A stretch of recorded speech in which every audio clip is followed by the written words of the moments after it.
சத்திரமுடக மண்ணீர் காலில் தீட மணிக்க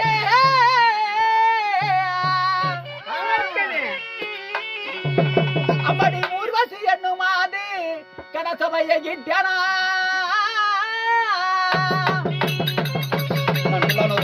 பொன்னுவன் பேசுகிறேன்.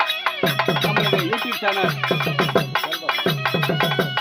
மேலாளத்தை சேர்ந்த அண்ணா செல்வன் அவர்கள் நம்ம தீவிரமாக யூடியூப் சேனல் எடுத்துக் கொண்டிருக்காங்க. குடும்பம் வாழையடி வேலையாக நோயற்றவளும் குறைவிட்டு சொல்ல வாழ வேண்டும் என்று அம்மனை வேண்டுகிறேன். அது மட்டுமல்ல, எங்கள் சேனலை பார்ப்பதாக இருந்தால், யூடியூப் சேனலை பார்ப்பதாக இருந்தால் ஷேர் பண்ணுங்க, கமெண்ட் பண்ணுங்க, பக்கத்தில் இருக்கிற பின்பற்றிலையும் கிளிக் பண்ணுங்க. நம்ம நாடகம் வந்து சேரும்.